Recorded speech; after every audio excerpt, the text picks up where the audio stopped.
Olá, amigos! Bem-vindos a mais um Cave Mais Fundo, nosso estudo de número 51. Lembrando que essa é uma iniciativa da Igreja Cristã Sal da Terra, que se reúne no bairro Dom Almir, em Uberlândia, Minas Gerais. E a nossa intenção, por meio dessa ferramenta, é colaborar com você, com a sua leitura e interpretação dos textos bíblicos, para que você possa crescer como um discípulo, como um filho amado. E eu espero que a gente seja bem sucedido, né? Então, nossa oração é para que Deus nos abençoe aí nesse labor. Bom, como sempre, nós iniciamos fazendo a leitura do texto e hoje nós veremos Atos, capítulo 23, do verso 1 ao 35. Iniciaremos com os versos 1 ao 10, que diz assim: Paulo, fixando os olhos no Sinédrio, disse: Meus irmãos, tenho cumprido meu dever para com Deus com toda a boa consciência até o dia de hoje. Diante disso, o sumo sacerdote Ananias deu ordens aos que estavam perto de Paulo para que lhe batessem na boca. Então Paulo lhe disse: Deus te ferirá, parede branqueada. Estás aí sentado para me julgar conforme a lei, mas contra a lei me mandas ferir? Os que estavam perto de Paulo disseram: Você ousa insultar o sumo sacerdote de Deus? Paulo respondeu: Irmãos, eu não sabia que ele era o sumo sacerdote, pois está escrito: Não fale mal de uma autoridade do seu povo. Então Paulo, sabendo que alguns deles eram saduceus e os outros fariseus, bradou no sinédrio: Irmãos, sou fariseu, filho de fariseu. Estou sendo julgado por causa da minha esperança na ressurreição dos mortos. Dizendo isso, surgiu uma violenta discussão entre os fariseus e os saduceus, e a assembleia ficou dividida. Os saduceus dizem que não há ressurreição, nem anjos, nem espíritos. Mas os fariseus admitem todas essas coisas.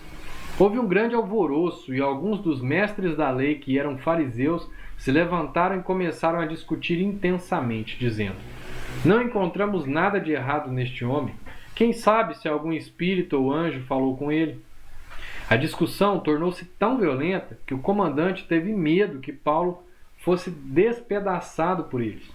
Então ordenou que as tropas descessem e o retirassem à força do meio deles, levando-o para a fortaleza. Bom, recapitulando, né? Então, sempre que o capítulo tem continuidade direta, né?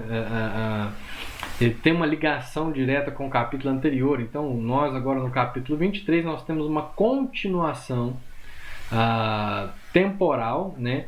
Do final do capítulo 22. Então, no capítulo 22, o Paulo foi reconhecido, foi preso, o pessoal ficou com muita raiva dele, então o exército romano veio, foi tirar Paulo de lá, tirou Paulo ali do meio do povo, levou para a fortaleza de Antônia, ia maltratar Paulo quando ele falou: opa, vocês vão fazer isso com um cidadão romano? Aí ele prova que é cidadão romano da parte dos pais, por herança dos pais, né? E aí o comandante, o centurião fica sabendo, leva isso pro comandante, o comandante falou: opa, então nós temos que cuidar desse camarada aí de outro jeito.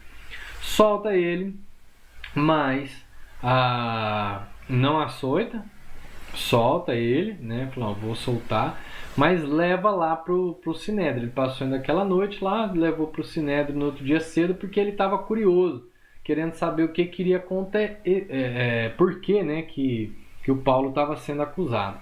Então levou lá para ele poder ser ouvido. Assim nós finalizamos o capítulo 22. Aí a gente já inicia agora o capítulo 23, como vimos, com Paulo falando ao sinédrio, né, aquele grupo religioso que era responsável por poder julgar as causas religiosas, tomar as decisões religiosas, né? Um grupo de mais de 70 homens. Misto, né, de fariseus, de saduceus. Ali entre os fariseus estavam os escribas e tal. Bom, então ele começa dizendo o seguinte, nesse discurso para esse povo: Meus irmãos. Então Paulo está diante do sinédrio e ele age respeitosamente. Ele está chamando meus irmãos. É muito interessante a gente observar que essa postura, a postura de Paulo, é a postura de Pedro, foi a postura de Estevão. Esses homens, eles não desprezaram essa ligação que tinham com o judaísmo. Tá? Então, quando eles lidavam com os judeus, tendo eles vindo do judaísmo, eles consideravam eles de fato irmãos. E Jesus, como o Messias prometido e uma grande esperança, né? A esperança do judaísmo. Então Jesus era o cumprimento dessa esperança. Por isso eles não faziam essa ruptura que veio a acontecer depois com o passar do tempo, né? Hoje o cristianismo não é o judaísmo, mas ele tem a sua herança dentro do judaísmo, ele tem a sua ligação dentro do judaísmo. Então Paulo vai lá e age respeitosamente, chamando eles de irmãos. É importante a gente perceber que nesse primeiro momento havia, mesmo da parte de Paulo, um missionário aos gentios, um senso de continuidade com o judaísmo. Como eu disse, Paulo não os trata como outros ou como inimigos, né? Mas como alguém que, pertencendo àquele povo, reconheceu a Cristo como o Messias prometido. Então Paulo, ele era um judeu? Sim, ele era um judeu, mas ele era um judeu cristão, ele era um judeu que cria em Cristo. Ali era um grupo onde certamente ali a grande maioria, a maioria esmagadora, não cria nessa mensagem, não cria no Cristo, né? O sumo sacerdote Ananias. Quem era o sumo sacerdote Ananias que aparece logo de cara mandando bater em Paulo?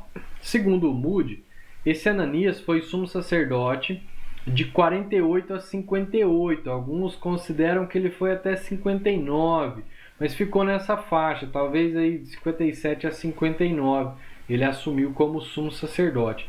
Ele era reconhecido como um homem ganancioso, insolente e despótico. Então, era um cara muito ligado ao dinheiro, ao poder, tá? E agia de forma violenta.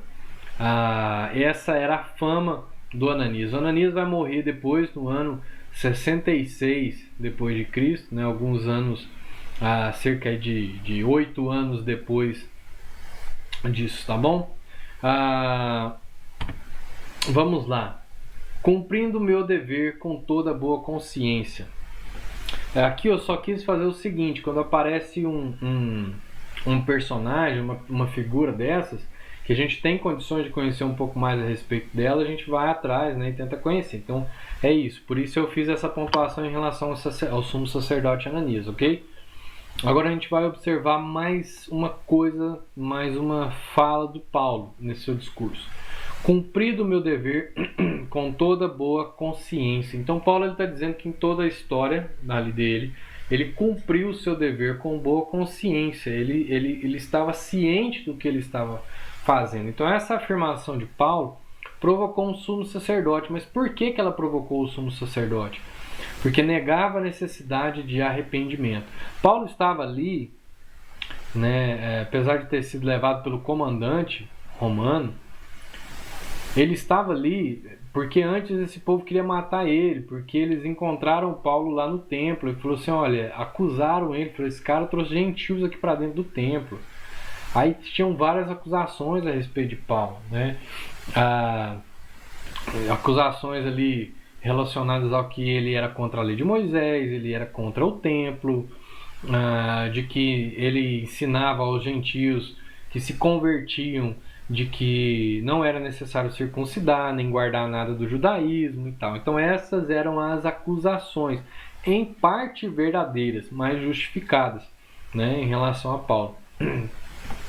Segundo o apóstolo, o que ele fazia era a vontade de Deus, ou seja, incluir os gentios sem necessidade de circuncisão e de guardar toda a lei, afirmar que Jesus era o Messias, tudo isso era a vontade de Deus. Então esse foi o ponto. Apesar de Paulo não ter tido tempo de falar nada a respeito, assim que ele começou a falar, o sumo sacerdote já mandou bater na boca dele, segundo o registro aqui que nós vimos em Lucas. Então, tem um transfundo, já tem uma história, tem um pano de fundo, tem uma justificativa, né? Ou seja, ele está dizendo, olha, eu estou com a mente tranquila, eu estou com a consciência limpa, está tranquila, porque eu fiz aquilo que é a vontade de Deus. Eu sou um sacerdote, alguém religioso, ouve uma coisa dessa, fala, esse herege está falando isso, e já manda logo bater na boca dele. Só que o que acontece? O Paulo, ele é aquele cara que conhece da lei, então ele é o cara que fica indignado. Ele fica indignado com a ação do sumo sacerdote. Ele nem sabia ainda que era sumo sacerdote, mas ele fica indignado com essa ação, porque o Paulo, ele até poderia sofrer. O Paulo até poderia ser morto, mas primeiro tinha que provar. primeiro ele tinha que passar pelo julgamento, e esse julgamento era o julgamento oficial ali do Sinédrio. E só que isso não rolou, então ele nem acabou de falar, ele só começou a falar, e aí o cara já manda bater lá na boca dele. Aí ele já fica revoltado e ele diz: olha, Deus vai te ferir, e chama ele de parede branqueada, né? Pô, que parede branqueada, que insulto é esse, que ofensa é essa? O que isso significa, né? Então ele não sabia que Ananias era o sumo sacerdote, aí ele profere essa maldição sobre ele pelo comportamento inadequado, agindo este cruelmente antes do julgamento. Então, como eu disse, a ideia de parede branqueada diverge nas interpretações. Então, nós não temos só uma interpretação. Eu tenho uma que eu acredito que seja ela, porque ela é usada mais vezes, né? Então, eu vou falar qual que é. Mas ele diverge nessas interpretações, podendo referir-se aos túmulos, que eram pintados de branco. Então, os sepulcros caiados, né? O caiado é de cal, era uma pintura branca feita de cal. Então esses túmulos eram pintados, principalmente ali na rota, a caminho de Jerusalém, na beira da estrada, porque o povo, quando vinha principalmente em peregrinação, não era um cemitério assim. Então isso, eles poderiam tropeçar e se contaminar com os mortos. Então isso era feito para não haver essa contaminação, né? Era pintado ali de branco. Ou uma outra interpretação é parede mal feita, disfarçada com tinta branca. Então, uma parede que tivesse já mal feita e que simplesmente foi lá e pintou para dar uma disfarçada nela. Então, a gente tem aí pelo menos essas duas diferentes interpretações. Como é mais comum ouvir a respeito do sepulcro caiado, né? Então, desses túmulos pintados de branco, eu penso que Paulo está se referindo a isso. Não tenho certeza. E também não faz tanta diferença, assim, é só para a gente poder entender o texto dentro de um contexto mais próximo, né? Dentro de uma situação mais próxima de quem estava ali ouvindo. Agora, o que a gente sabe, o que é fato, independente das duas interpretações, é que é uma ofensa. Então aqui se trata de uma ofensa. Paulo está ofendendo ele. Paulo ficou bravo, ele não sabia que era o sumo sacerdote ainda e ficou bravo, falou: seu parede branqueada. Então, é uma ofensa. Ananias foi assassinado alguns anos depois, né? Cerca de 8 anos depois, em 66 depois de Cristo.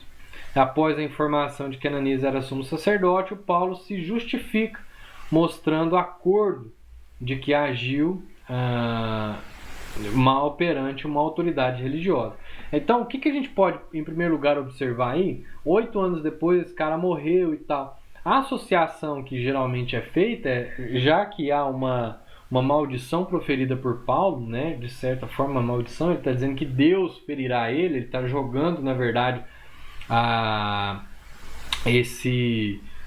essas consequências, essa vingança, né? Ele está jogando para Deus. Então ele não está dizendo: eu vou te matar, não, ele está jogando essa vingança para Deus, está dizendo: Deus vai te ferir pelo que você fez.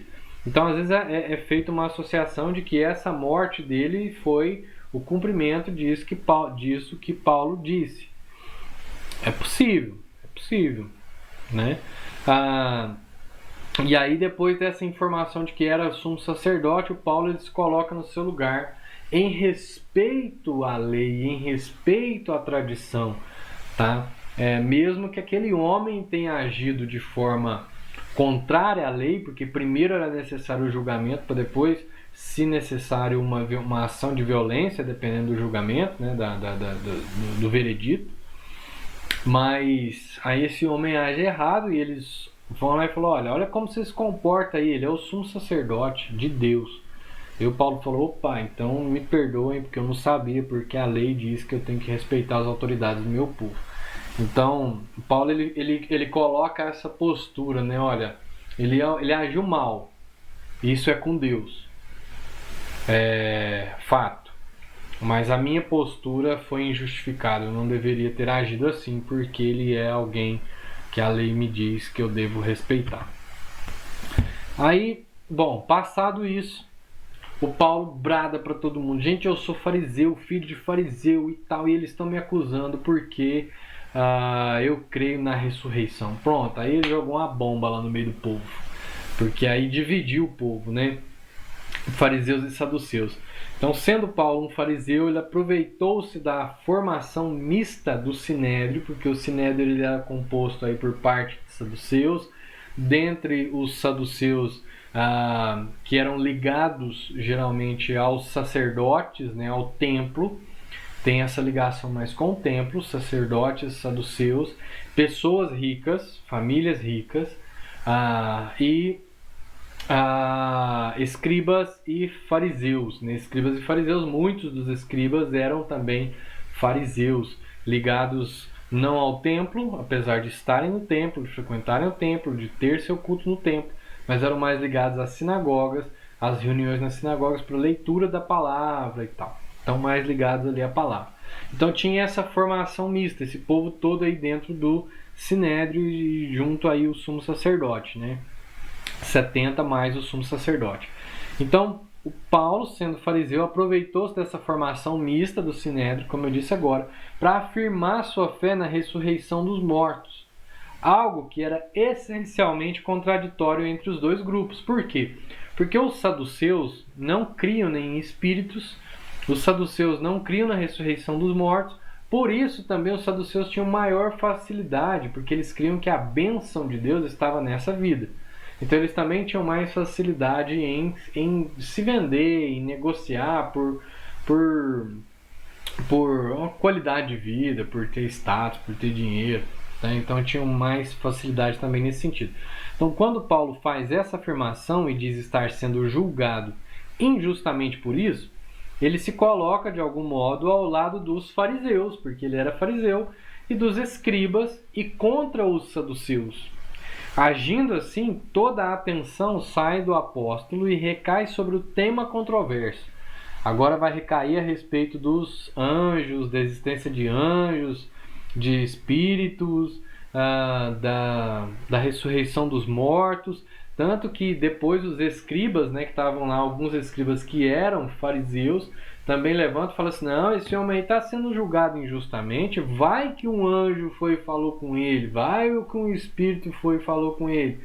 Então, já começam a defender Paulo. Então, ele usa dessa estratégia, né? Agindo assim, então, toda essa atenção sai do apóstolo e recai sobre esse tema controverso. O clima ficou tão acalorado que o comandante mandou que Paulo fosse retirado do meio deles para não ser despedaçado. Caramba, tá vendo como era forte essas discussões no meio religioso? E era dentro do mesmo grupo, né? Eram divisões que tinham dentro do mesmo grupo e eram discussões muito acaloradas. Esse povo levava isso tudo muito a sério, pois como cidadão romano ele deveria ser protegido e para garantir a segurança de Paulo ele foi levado de volta para a fortaleza de Antônio. Então o comandante, quando viu aquela situação lá, já interviu para poder, não no meio religioso. Roma mantinha essa liberdade. Se isso não entrasse como uma afronta, como um motim, uma rebeldia contra Roma, ela não interviria. Então, viu essa situação, e aí o que o comandante fez? Mandou os soldados, falou, vai lá e arranca o Paulo de lá, porque ele é cidadão romano e ele nós precisamos proteger. Então foi e tirou, né?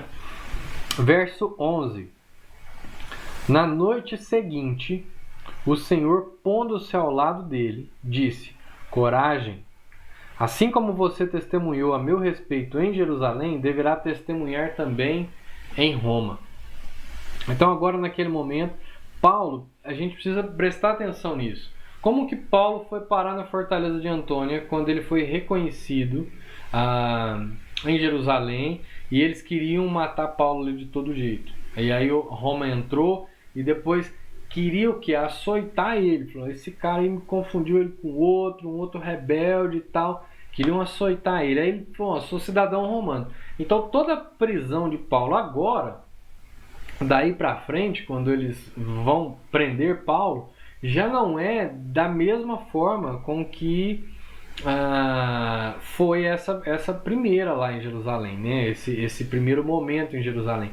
Agora, Paulo já gozava de certas liberdades e privilégios que os cidadãos romanos tinham, tá? Então, nisso, ele está lá agora, talvez estivesse orando, mas ele estava lá à noite, né, dentro dessa liberdade, sem algemas, já livre mais lá na fortaleza também, até a critério mais de preservação de Paulo, de proteção de Paulo, né, porque antes ele já tinha sido solto, entende?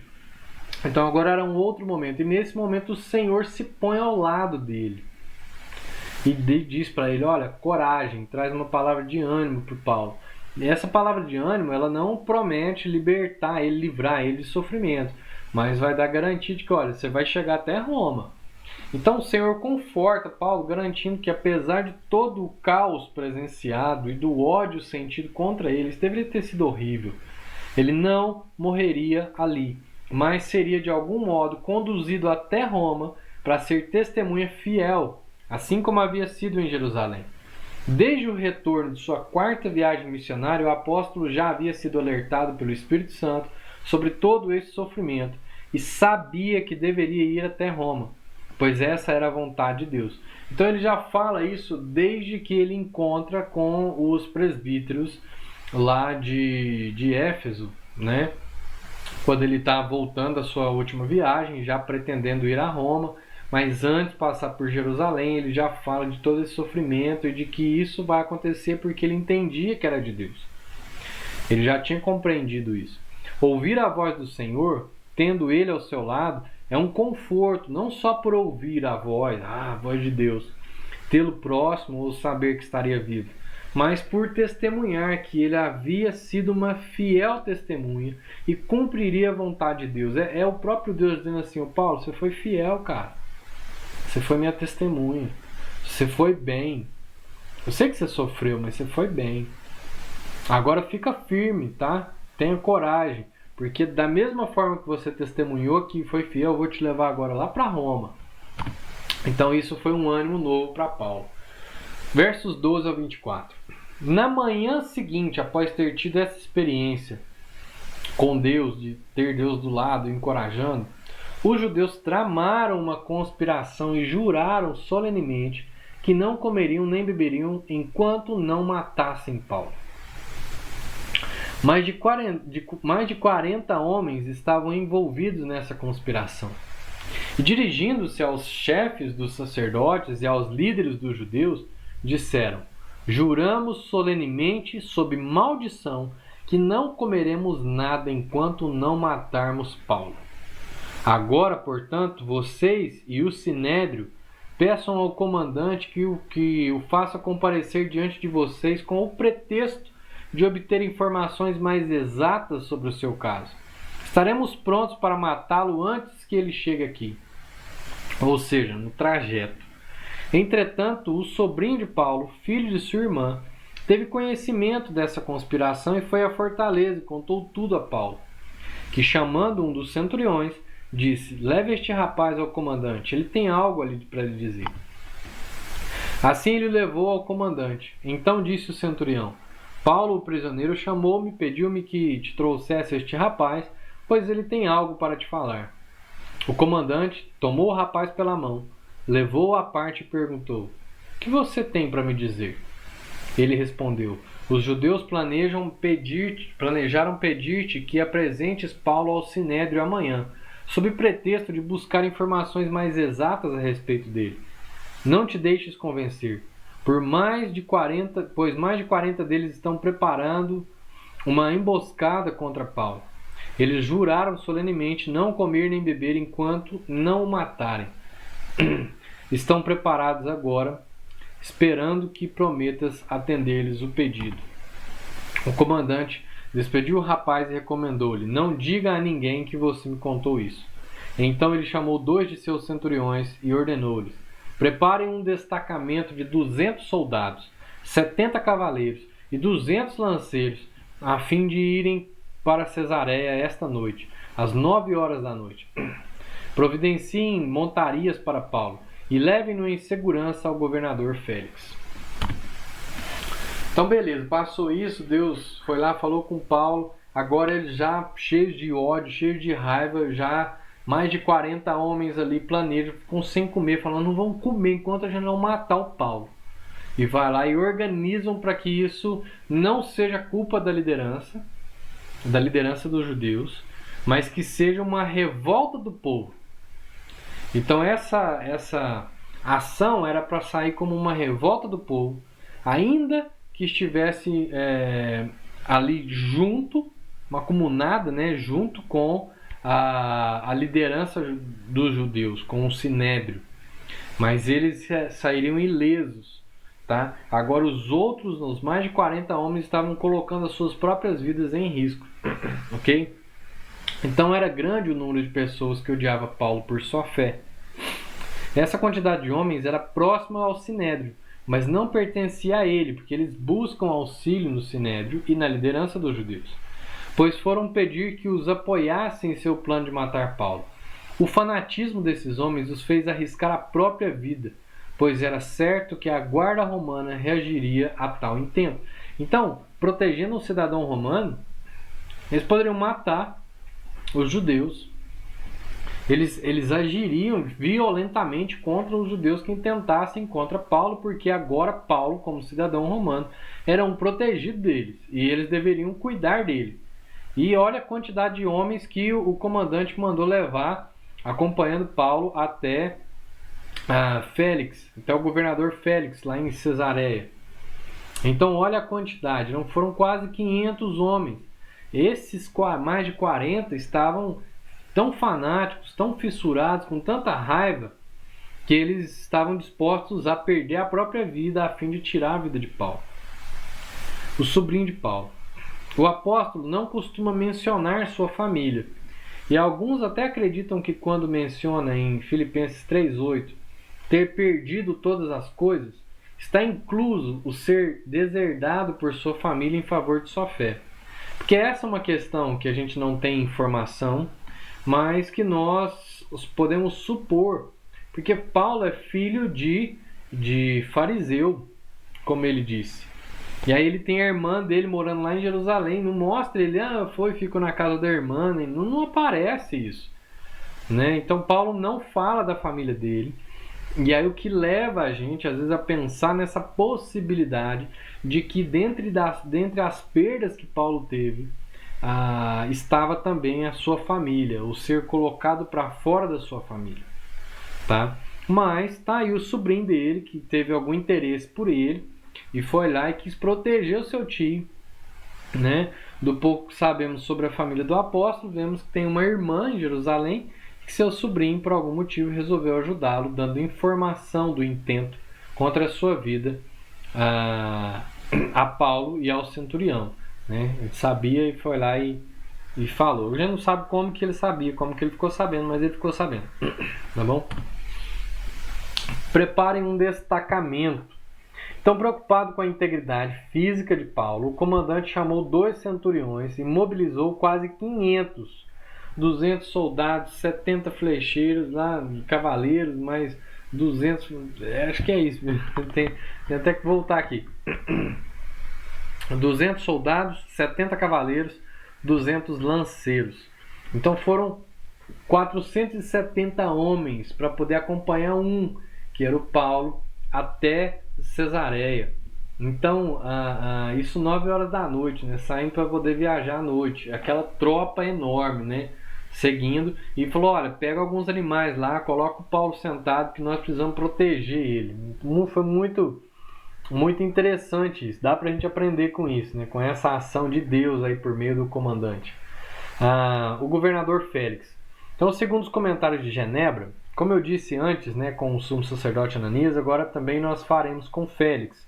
Está mencionando aí um nome e nós podemos conhecer um pouco a respeito dele. Né? Então, uma fonte que eu usei foi o comentário de Genebra, que diz que Félix era um ex-escravo liberto, que se ascendeu às posições de influência no governo romano.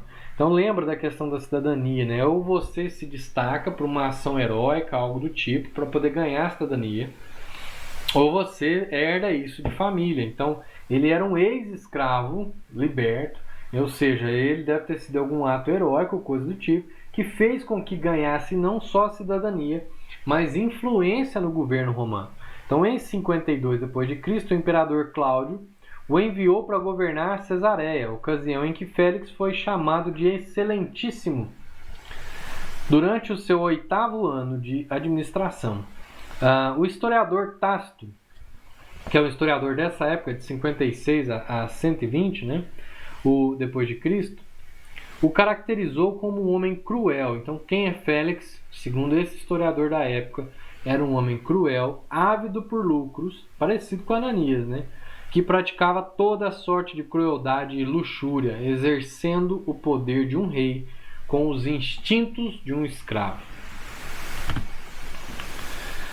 Vamos lá, versos 25 ao 30. O comandante escreveu uma carta nestes termos: Cláudio Lísias, ao excelentíssimo governador Félix, saudações. Este homem foi preso pelos judeus que estavam prestes a matá-lo quando eu, chegando com minhas tropas, o resgatei, pois soube que ele é cidadão romano. Querendo saber por que o estavam acusando, levei ao sinédrio deles. Descobri que ele estava sendo acusado em questões acerca da lei deles, mas não havia contra ele nenhuma acusação que merecesse morte ou prisão. Quando fui informado de que estava sendo preparada uma cilada contra ele, enviei-o imediatamente a Vossa Excelência. Também ordenei que os seus acusadores apresentassem a Vossa Excelência aquilo que tem contra ele. Uma carta formal, um ofício, uma carta oficial, direcionada aí para Félix, né? E agora nós conhecemos o nome do comandante, que até então vinha sendo mencionado por Lucas como comandante, só que o nome do comandante é Cláudio Lísias, né? Cláudio Lísias, pela primeira vez aparece, o nome do comandante que estava com Paulo todo esse tempo. Ele escreve a Félix utilizando um termo de honra e faz um resumo de toda a história para Félix. No resumo, o Lísias, ele sai como um protetor do apóstolo Paulo frente às ações cruéis e artimanhas malignas dos judeus. Então cabe a gente observar aqui que quando a gente olha a história relatada por Lucas e o ofício de Lísias, a gente vê que tem uma diferença, né? Na verdade, não, o Paulo ia ser açoitado, a coisa não foi bem desse jeito, ele não foi salvar Paulo porque ele era um cidadão romano, na verdade ele tirou ele de lá do meio para ele não morrer, né? Salvou ele de lá, mas tinha desconfianças de que ele era um outro homem, então provavelmente as intenções eram totalmente diferentes. Só depois que Paulo falou que era um cidadão romano é que ele agiu. Agora aí ele está dizendo, a forma com que ele coloca como o resgatei, pois soube que ele é cidadão romano. Na verdade não foi bem assim, mas foi a forma com que ele maquiou, né? Colocou isso aí para Félix. Bom, não havia contra ele nenhuma acusação que merecesse morte ou prisão. Então ele mandou lá para o Félix para poder proteger. Então essa é a justificativa, por isso ele coloca no final.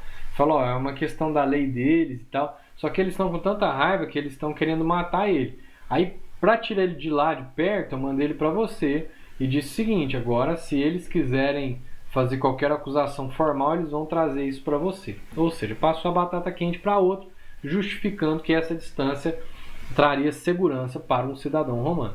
Então, Paulo não era um militante político ou um disseminador de ideias contra Roma, mas além ensinava algo que a religião deles não considerava correto, né? Então não havia nenhuma acusação contra Paulo, que eu quis colocar, acho que eu não coloquei muito bem, mas não havia nenhuma acusação contra Paulo que justificasse, tá? Que justificasse uma intervenção de Roma. A intervenção de Roma, nesse caso, foi mais para proteger Paulo. Ele não era um militante político. A única coisa que ele fazia era ensinar algo que a religião daquele povo lá dos judeus estava errada. Era a única coisa, o único motivo que tinha. Essa é a justificativa, né? O que Lísias coloca como, olha, eu não vi nada. Resumindo, né? Não vi nada demais. É uma questão deles. Só que ele é um cidadão romano e eu preciso proteger. Então toma aí, segura aí e facilita aí, né? Resumindo, era isso. Seus acusadores apresentem contra ele. Então Lísias enviou Paulo a Cesareia por questões de segurança e pediu aos acusadores que levassem suas causas oficialmente a Félix. Agora a gente vai ver a ação de Félix nesse finalzinho e no próximo capítulo os desdobramentos dessa ação, né? E o que Paulo vai passar aí agora nessa novela daí para frente. Então os soldados, cumprindo o seu dever, levaram Paulo durante a noite e chegaram a Antipátride.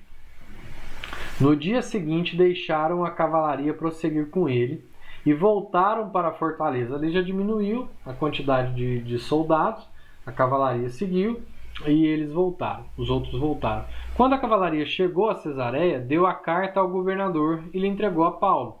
Ó, toma aqui o recado, tá? Toma aí o Paulo, segura ele aí. O governador leu a carta e perguntou de que província era ele, informando que era da Cilícia, ou seja, lá da região de Tarso, né, na Cilícia. Ele disse, olha, eu ouvirei o seu caso quando os seus acusadores chegarem aqui. Então, ele viu lá e falou, pô, não tem muita coisa para fazer, eu tenho que deixar esse cara seguro.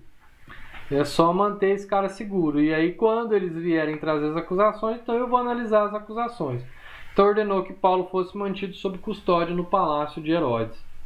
Né? Então, ouvirei isso quando Félix aguarda que os acusadores de Paulo o busquem. Enquanto isso, ele foi colocado no palácio de Herodes. Né? Que palácio é esse? Né? Herodes o Grande ele fez de Cesareia a capital de toda a Palestina, na sua época, antes de dividir o reino lá com seus filhos, né? E edificaram um palácio nesse lugar. O palácio foi tomado pelos governadores romanos e foi transformado em residência deles e sede de atividades administrativas. Então virou uma casa branca, lá, uma prefeitura, né? A casa, só que onde eles moravam também. Então virou um centro administrativo e ao mesmo tempo morada do governador. Então Paulo agora fora provavelmente colocado em algum tipo de sala da guarda no Praetorium, né, o pretório, mas dessa vez ele não foi preso em uma masmorra. Então o tipo de prisão de Paulo agora já foi uma prisão diferente. Antes ele estava na fortaleza de Antônia, era um lugar do templo, mas era um lugar destinado aos prisioneiros. Só que agora ele estava numa sala. Agora ele foi colocado num... Ó, vamos arrumar esse quartinho aqui para você vai ficar aqui até mais acontecer. Era o tipo de prisão romana, né? Também, muitas vezes funcionava assim, para o cidadão romano, que era diferenciado. Ok? Bom, em síntese, o que nós vimos hoje? No estudo de hoje, nós vimos que Paulo foi levado ao Sinédrio para uma reunião extraoficial a pedido do comandante Cláudio Lísias. Depois nós ficamos sabendo o nome do comandante, né? Então, essa reunião não era uma reunião oficial, foi uma reunião extraoficial, foi a pedido do Lísias. Como foi a postura de Paulo frente ao Sinédrio? Paulo afirmou estar agindo de acordo com a vontade de Deus, o que levou o sumo sacerdote Ananias a agir agressivamente contra Paulo, agindo contra a lei, pois o apóstolo ainda não havia sido julgado. Aquela ação de violência dele. Paulo usou da controvérsia sobre a ressurreição para colocar fariseus e escribas contra os saduceus.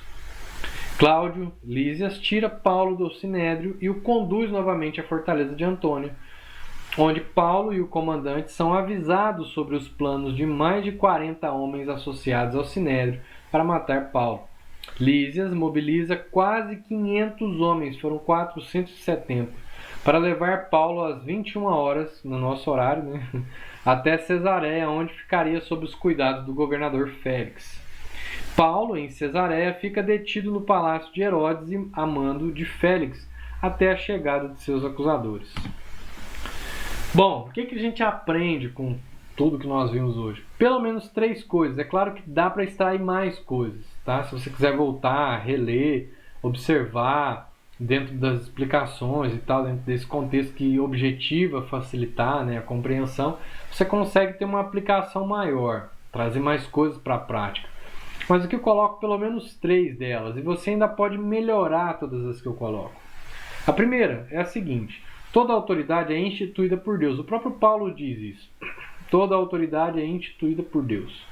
E o mau uso dela pode até ser apontado por nós, ou seja, nós podemos fazer o que os profetas faziam. Ir lá e falar assim, isso aqui está errado, está contra a vontade de Deus. Você está fazendo mau uso dessa autoridade. Então há um respeito pela autoridade, mas também há uma posição contrária, no sentido de alertar toda vez que uma autoridade age contra a vontade de Deus. É uma voz profética. Mas a vingança, ela pertence ao Senhor. A vingança não é uma coisa que pertence a nós. A vingança é uma coisa que pertence ao Senhor. O apóstolo Paulo ensinou sobre isso e demonstrou por meio de sua retratação em relação a Ananias. Ele falou, opa, gente, foi mal, eu não sabia que ele era sumo sacerdote, não. Porque a lei diz que eu tenho que respeitar toda a autoridade do meu povo. Então essa é a relação com que, olhando para Paulo, para o testemunho de Paulo, a gente aprende a ter com as autoridades, ok? Toda autoridade é instituída por Deus, só que o mau uso dela pode até ser apontado por nós. Nós vamos chegar lá e falar, isso aqui está errado. Isso é uma responsabilidade nossa. Nós devemos fazer isso. Mas a vingança pertence ao Senhor. Então as ações de vingança pertencem ao Senhor. Tanto que Paulo diz o seguinte, Deus te ferirá, ô parede branqueada. Né? Lembra dessa expressão? Segunda coisa, Deus conforta os seus em momentos de sofrimento quando estes estão agindo de acordo com a sua vontade, ainda que não os livre desses sofrimentos. Os fortalece para darem bom testemunho. Então, o Paulo estava ali, agora, depois de ter passado por toda essa situação. Ele era um de Deus, ele era os seus, né? Quando é colocado aqui, quando eu digo que Deus conforta os seus, são aqueles que pertencem a Ele. E por pertencerem a Ele, agem de acordo com esse pertencimento. Agem nessa conduta, estão ali sofrendo, mas não porque causaram o próprio sofrimento, mas porque estão obedecendo à vontade de Deus. E Deus vai lá e conforta. Só que o conforto de Deus não necessariamente livra do sofrimento. Pelo contrário, né? No caso de Paulo ali, ele não livrou do sofrimento. Ele livrou da morte, a gente vai ver depois, mas naquele momento. Mas ele não livrou do sofrimento. Porque o sofrimento fazia parte do ambiente onde Paulo seria testemunha de Cristo. Porque da mesma forma que Paulo apanhou na boca, no julgamento, o próprio Cristo também apanhou ali no julgamento dentro do Sinédrio. Então, isso tudo cabe ser observado para a gente poder ter uma boa aplicação, trazer isso como princípios para a nossa vida. Terceira coisa, quando Deus quer poupar um santo da morte, Ele providencia meios para que escape. Ele não livrou do sofrimento, não daquele sofrimento, mas Ele livrou de outros sofrimentos, Ele livrou da morte. E aí o que ele fez? O sobrinho de Paulo foi usado por Deus para poder livrá-lo da morte. E o comandante, mobilizando quase 500 homens, trabalhou para garantir sua proteção.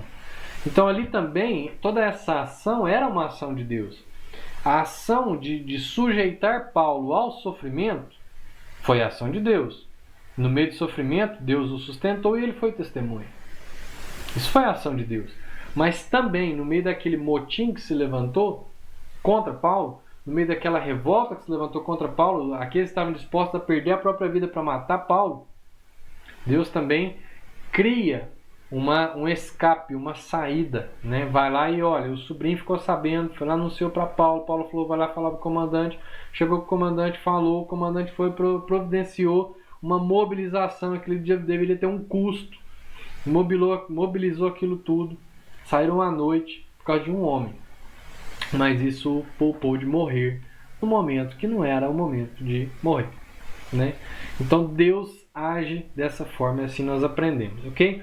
Bom, espero ter aí contribuído com você, com a sua leitura, a sua interpretação desse texto. Espero que você tenha gostado. Se não está inscrito ainda no nosso canal, se inscreva, curta, compartilhe com amigos, parentes, vizinhos, com quem você achar que vai ser bom aprender a respeito desse texto, tá bom? Divulga, usa isso em pequeno grupo, pode usar esse material aí à vontade. Espero que façam um bom proveito, espero de fato estar contribuindo, tá? Ajudando e não atrapalhando. Bom, que Deus nos abençoe e até a próxima segunda, se o Senhor nos permitir.